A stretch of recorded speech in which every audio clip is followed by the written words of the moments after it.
आणि यानंतर आपण थेट नागपूरमध्ये जाऊयात।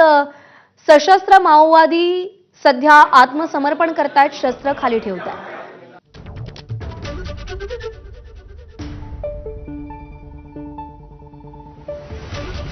मल्लोजुला नावाचा एक अत्यंत कुख्यात असा माओवादी आत्मसमर्पण करतोय, शस्त्र खाली ठेवतोय आपल्या 60 सहकाऱ्यांसह।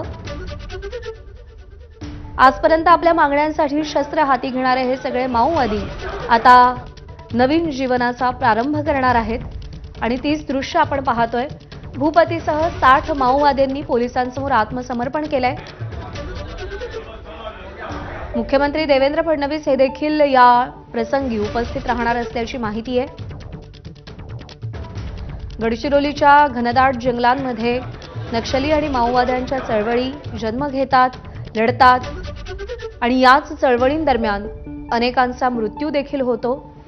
पण आता शस्त्र खाली ठेवत पुढे नवीन जीवन जगण्याचा या सगळ्या माओवाद्यांनी निर्धार केलाय आणि आपल्या 60 सहकाऱ्यांसह भूपती देखील आत्मसमर्पण करणारे गेल्या काही काळापासून सातत्याने पत्रकं प्रसिद्ध करत सशस्त्र माओवादाचा मार्ग सोडला पाहिजे अशी भूमिका या भूपतीनं घेतलेली होती।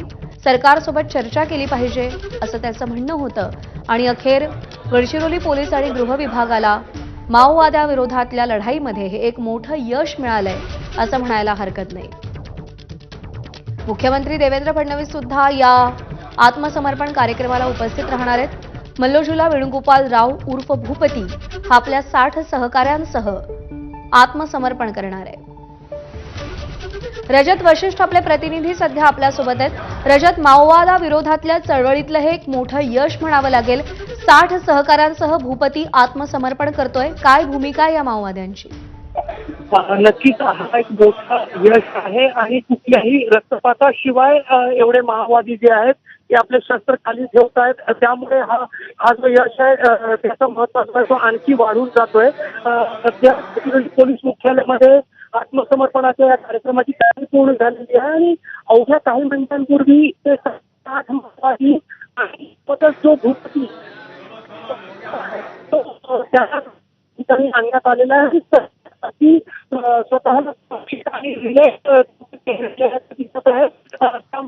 रजत, थोडंसं थांबवते, आवाज नीट पोहोचत नाहीये तुमचा। पण जसं तुम्ही म्हणालात की अत्यंत महत्त्वाचा हा क्षण आहे की कोणत्याही रक्तपाताशिवाय एवढ्या मोठ्या प्रमाणात माओवादी आत्मसमर्पण करतायत, शरणागती पत्करतायत। गृह विभाग आणि गडचिरोली पोलीस विभागाचं हे एक मोठं यश आहे आणि त्यामुळे आपण जसं म्हणतोय की लवकरच महाराष्ट्रातून सशस्त्र माओवाद हद्दपार झाला असं म्हणण्याची वेळ येणार आहे।